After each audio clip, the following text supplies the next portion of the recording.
Hi, I'm Old Norse Specialist Dr. Jackson Crawford.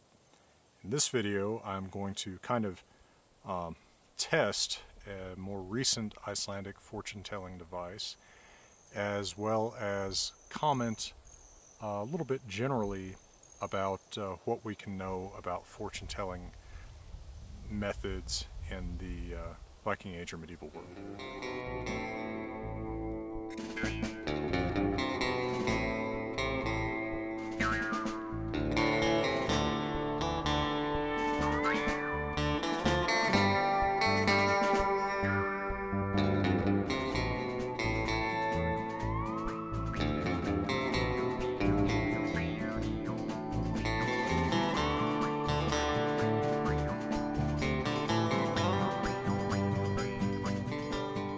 So this is a rare video in which I have a prop.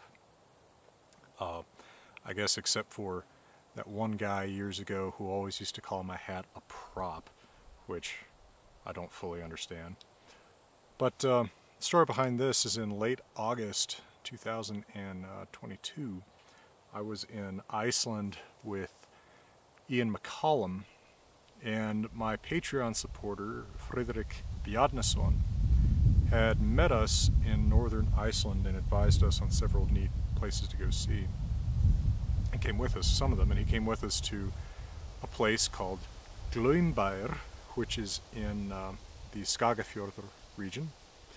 Well worth visiting if you're ever up there. It's really cool. They have old turf houses, and the tour guides are really excellent. They really give you a good idea of daily life back in the old days in Iceland in terms of just how people lived off of the land, what kind of tools they used, all this sort of thing, well into the early 20th century. And at Glumbair, I was given a little pouch made of some woolly sheepskin that contains two little sheep knee bones. All right. I'm fairly sure that these are sheep's knees, but it's possible I don't know enough about sheep anatomy to be certain of that. Anyway, these little knee bones anyway, are placed, at least the way that I was shown, placed on top of one's head. I'm a little worried about putting it on the top of my head. I might lose it. It falls into the grass around here. And then dropped to sort of roll onto a surface and tell you your fortune. So it comes with a little instruction sheet, which says that, alright, you cast it on a flat surface, and what you say is, Segðu mér það, spákona mín, sem ég spyr þig að. Tell me, my prophecy woman, so you're addressing it as a person, as a woman, what I ask you about. And then ask your question, and it has to be a yes or no question. And you try to sweeten the deal for the spákona, the prophecy woman. You say one of two things. You can say, Ef þú segir mér satt, skal ég gefa þér fríðan kongsson, en ef þú lýgur, skal ég brenna þig í eldinum á morgun.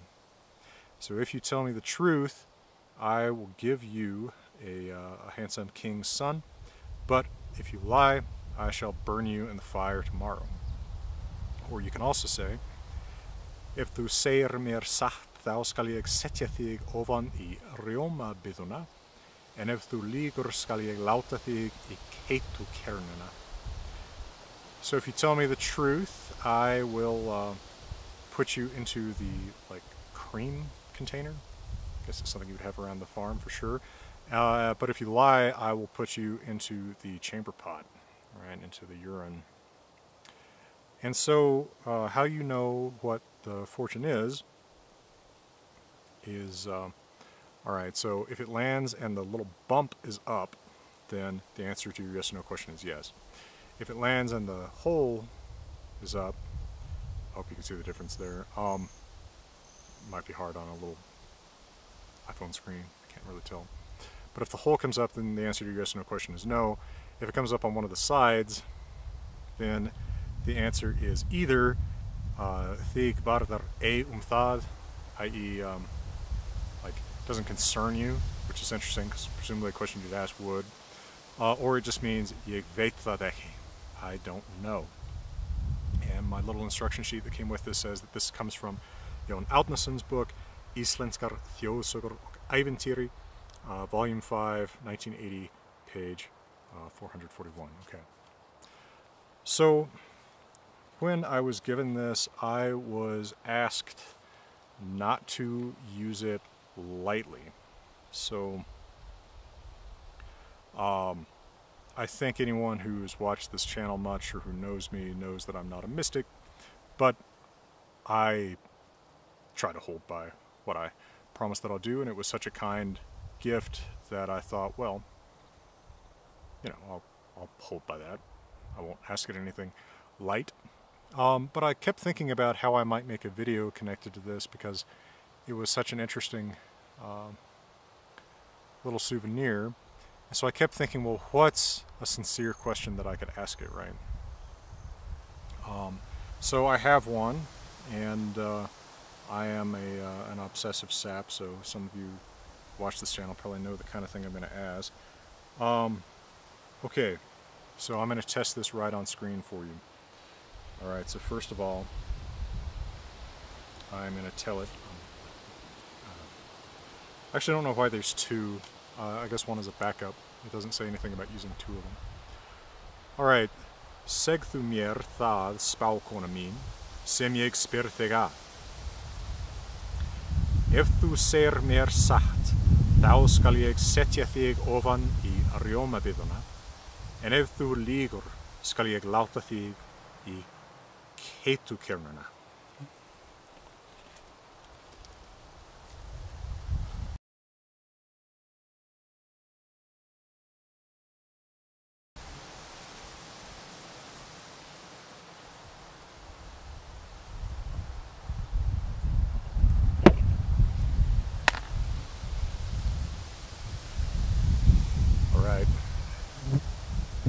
Well, it landed on the hole, which means the answer to my question is no. That's a shame. I'm going to be right back here in just a moment after a quick word from my friends and partners at Grimfrost to talk a little bit about how thinking about this more recent divination method has made me think a little bit more about some ancient and medieval sources about divination.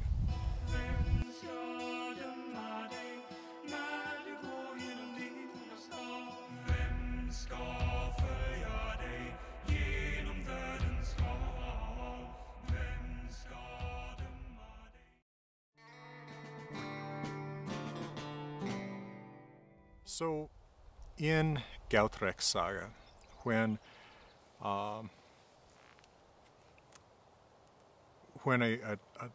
just tell the sort of simplest version of the story because of what I need for this video, but there's a lot more about this on this channel, and there is a translation of the relevant part of Gautreks saga actually in the appendix to the Wanderer's Havamal. There's a group of Vikings who are on an island and they're stuck because the wind won't come up. And we're told that they cast lots to figure out how they can get the wind to come back up, right, and blow them to a destination. Specifically, I believe the word that is used there in Old Norse is blótspon. So something like sacrifice. Blót means sacrifice. It also means something consecrated by sacrifice, right? So holy, one way or another. Spawn is like a chip of wood, probably like something I would just pull off of the stump right here. It can also mean spoon, and it actually is the word spoon in English. So presumably what you've got are some kind of chips where someone is able to interpret either the side that they come up on as meaning something different, maybe in combination with one another. That is how, you know, for instance, the thing with a little sheep bone works. Or maybe, plausibly, they have marks on them that indicate something to a skilled fortune teller, right? Those might be runes, that might be something else.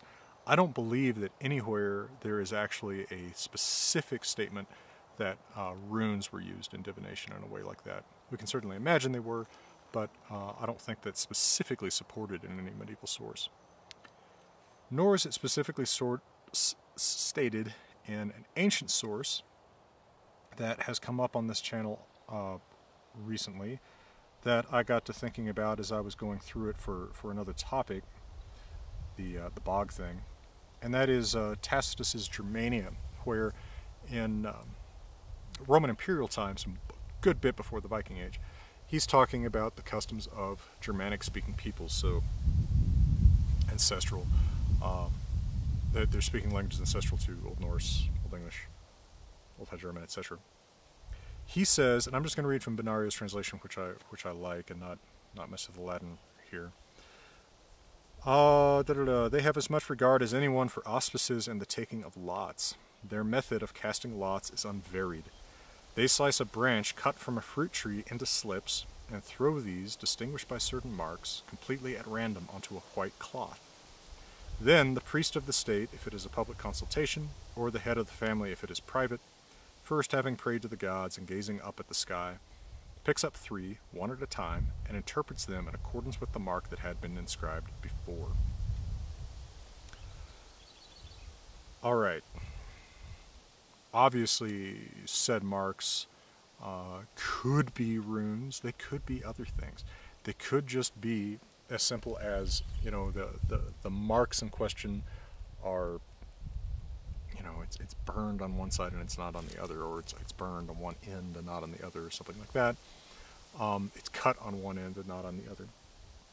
People have lots of ways of looking at random patterns like that and seeing meaning in them, or reading meaning into them.